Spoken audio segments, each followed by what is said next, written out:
Quand on est fatigué, tout est plus difficile. On est de moins bonne humeur, on est moins patient, on a plus de mal à se concentrer. Quand on est fatigué, on a aussi moins d'envie de faire des choses qu'on aime, on a moins de motivation, on a moins envie de faire ces choses qui vont être bonnes pour nous. Et puis quand on est fatigué, il y a une chose incroyable par rapport à l'alimentation, c'est à quel point on va faire des moins bons choix alimentaire. Clairement, quand on est fatigué, notre corps veut de l'énergie disponible maintenant. Et c'est quoi l'énergie disponible tout de suite? Ce sont les sucres, les bons comme les mauvais, peu importe. Je sais pas vous, mais moi, quand j'avais la gueule de bois, parce que quand j'étais plus jeune, j'avais tendance à faire la fête comme il faut, ou maintenant, quand j'ai passé une nuit un petit peu plus difficile, eh bien, j'ai clairement plus envie de manger du sucre surtout. Et je voudrais simplement que vous vous projetiez avec moi un jour où vous êtes vraiment au top, en forme, il y a du soleil, vous venez de faire du sport, etc. Et on vous propose deux repas. Un qui est de toute évidence bon pour vous, qui va vous faire du bien à votre santé. Et l'autre qui va certes être un petit peu plus gourmand, mais qui par contre va peut-être vous faire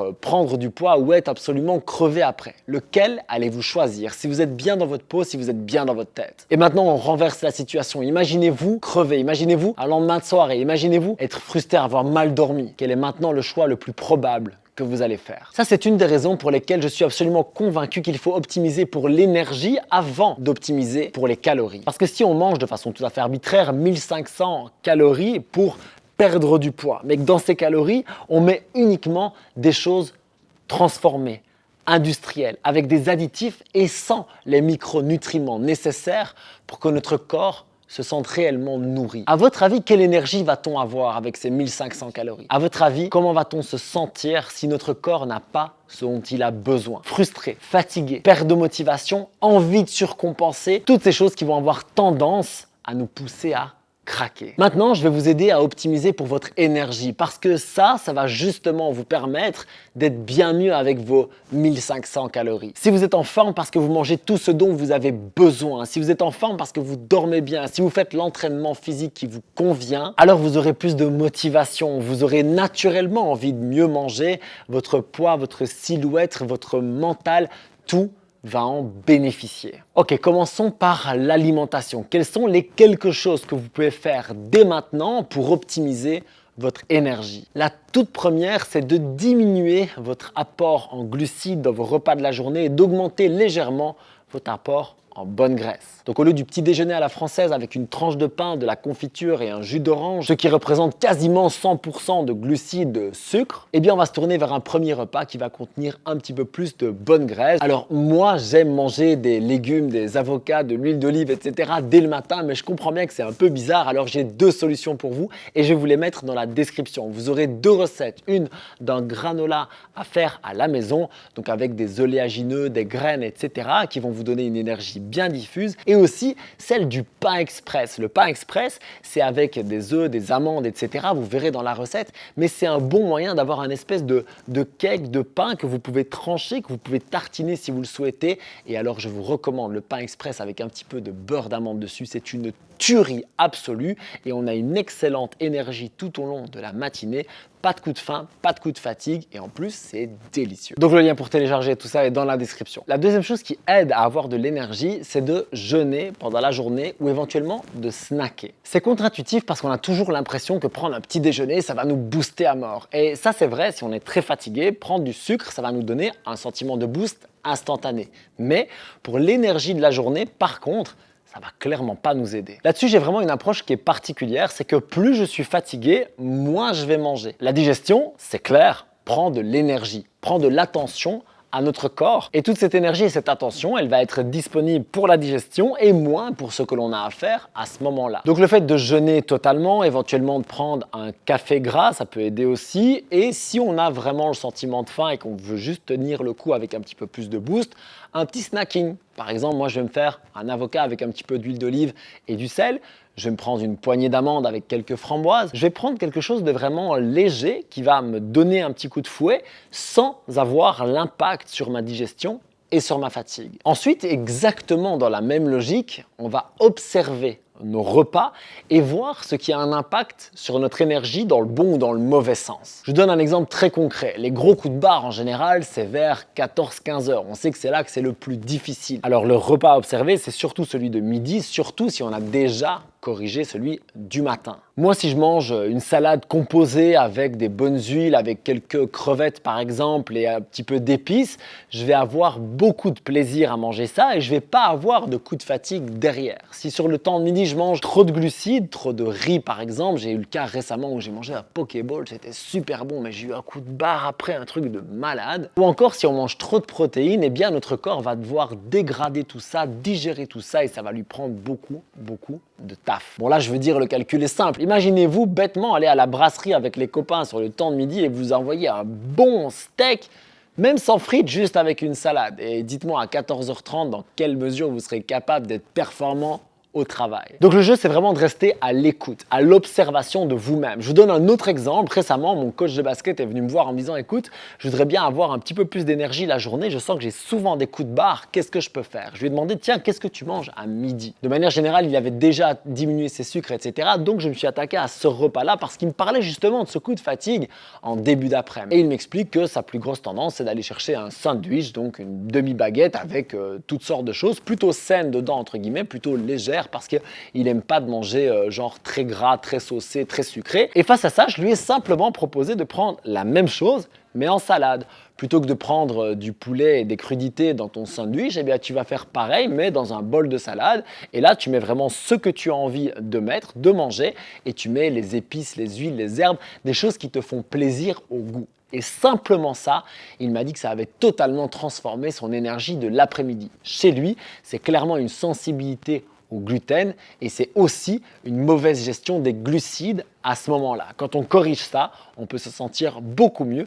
À vous d'observer ce qui fonctionne moins et aller vers un mieux. On a parlé du matin, on a parlé du midi, parlons maintenant du repas du soir. Et là, clairement, le but, c'est d'être posé et aussi de bien digérer parce que on va aller dormir après et quand on a une brique sur l'estomac, quand on a quelque chose qui va rester des heures dans l'estomac puis dans l'intestin, eh bien de nouveau, toute cette énergie, toute cette attention va empêcher notre corps de parfaitement récupérer. Donc la toute première chose, c'est de manger dans le calme autant que possible. Ce repas du soir, on le veut posé, chill, pas de téléphone, pas d'anxiété, pas de réseaux sociaux, pas de discussions qui nous prennent la tête. On essaie vraiment d'être dans un moment agréable, de socialiser, de regarder un petit film qui nous fait plaisir.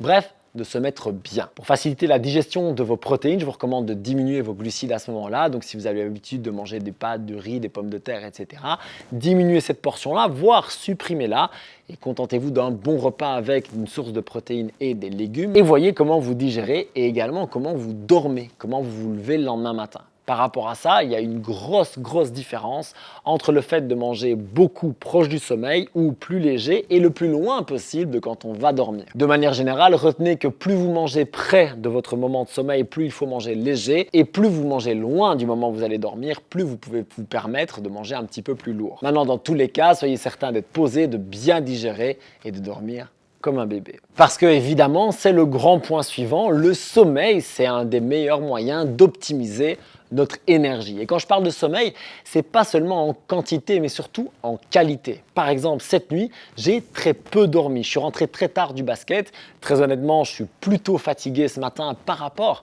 à mes 100% d'énergie, mais je suis quand même là à avoir déjà donné un WOD, à maintenant faire des vidéos pour vous et à donner un cours et encore à m'entraîner par la suite. J'ai toute cette énergie parce que j'ai optimisé mon alimentation et mon sommeil pour être au top ce matin. La première chose que j'ai faite, c'est hier soir bien calibrer ce que j'ai mangé avant l'entraînement et après. Ça a très bien fonctionné. J'ai pris une bonne portion de glucides avec des amidons résistants, du riz basmati refroidi et quelques fruits avant d'aller au sport. J'ai bu de l'eau et j'ai bu aussi des électrolytes avec du magnésium, avec du sel dans l'eau pour bien récupérer. Et après, j'ai simplement mangé un petit peu de protéines plutôt maigres, ce qui m'a permis d'avoir le ventre léger en allant dormir.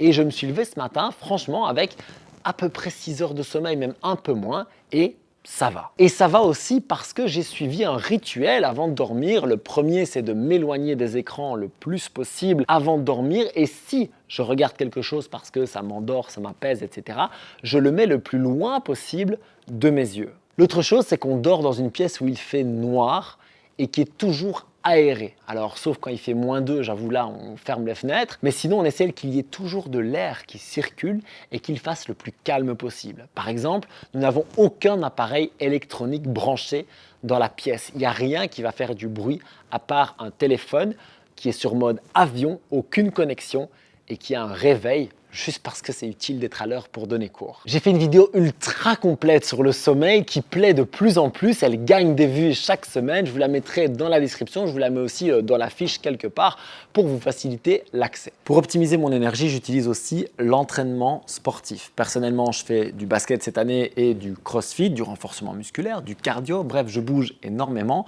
mais bien sûr, je vais adapter ça en fonction de mon énergie. Et ça, c'est le premier gros conseil que je peux vous donner à propos de l'activité physique, c'est d'adapter ce que vous allez faire en fonction de votre énergie du jour. Alors ça ne doit pas devenir une excuse pour ne rien faire parce qu'on se sent un peu fatigué ou à l'inverse en faire beaucoup trop parce que c'est une nécessité. Non, plutôt l'idée de s'écouter et de se dire ok, aujourd'hui est-ce que je suis dans ce qu'on appelle un high day ou un low day. Ce concept de high day, low day, ça veut dire un jour à haute intensité et un jour à basse intensité. C'est vraiment quelque chose que l'on retrouve beaucoup dans les préparations physiques, etc. Et moi, je l'ai intégré dans ma vie avec mon ressenti. En gros, il y a des jours où je sens que j'ai vraiment l'énergie et l'envie d'aller tabasser. En plus, je vais beaucoup travailler, je vais être à fond toute la journée. Ça va être un high day. À l'inverse, je vais avoir certaines journées, peut-être les lendemains, quand je vais être plus en récupération, où je vais travailler plus à la maison, de manière isolée. Je vais peut-être aller conduire mon fils à l'école, prendre le temps. Et là, je vais faire un low day en termes d'énergie. Je vais être un peu plus bas et donc mon sport va s'y adapter aussi. Là, c'est à vous de voir ce que vous voulez mettre comme contenu exactement. Mais ce que moi, je fais dans les high days, c'est que je vais faire à la fois du renforcement musculaire et ou de la force et ce qu'on appelle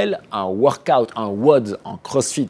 C'est un moment où on monte l'intensité. Le fait de combiner tout ça, ça me permet vraiment de me sentir progresser, de me sentir plus fit et d'évacuer aussi toute cette énergie, parfois aussi un peu cette anxiété, cette frustration, tout ça que j'ai envie de dégager hors de moi. Et bien là, ça fonctionne super bien. Pour les low days, ça va être peut-être du renforcement musculaire plus léger, plus long, ou du cardio et des mobilisations. Donc je vais par exemple me faire une petite musculation biceps, triceps parce que ça fait plaisir, c'est agréable, ça amène du sang, ça me met bien. Ou je vais faire un cardio très simplement. Moi ce que j'adore faire c'est me mettre sur mon vélo à la maison devant une série ou un film ou encore simplement aller courir un peu à l'extérieur pour profiter du soleil quand il y en a, rarement en Belgique. Comme je le disais, maintenant c'est à vous de voir ce que vous voulez mettre dans les high days et les low days, mais dans tous les cas, cherchez à être à l'écoute de votre corps et ne pas toujours vous dire voilà, aujourd'hui j'ai prévu ça, donc je le fais quoi qu'il arrive. Oui, ça c'est bien pour se discipliner, oui c'est bien pour progresser, mais pour optimiser l'énergie à proprement parler, être à l'écoute de soi-même et adapter son effort physique fonctionne encore mieux. Pour terminer, je voulais vous parler de quelques compléments alimentaires. Je les mets souvent en fin de vidéo parce que pour moi, c'est la pointe de l'iceberg. Mais en termes d'énergie, je dois dire qu'il y a quand même l'un ou l'autre complément qui peuvent faire une grosse différence. C'est quasiment toujours par celui-là que je commence, mais la vitamine D3 va être fondamentale pour réguler notre énergie. Personnellement, si je me passe d'un complément en vitamine D3, sauf si je suis en vacances au soleil, après une semaine à 10 jours, je commence à me sentir plus fatigué, moins lucide, moins de bonne humeur aussi. L'impact est vraiment dingue et j'étais notamment très fort soumis à ce qu'on appelle la dépression saisonnière.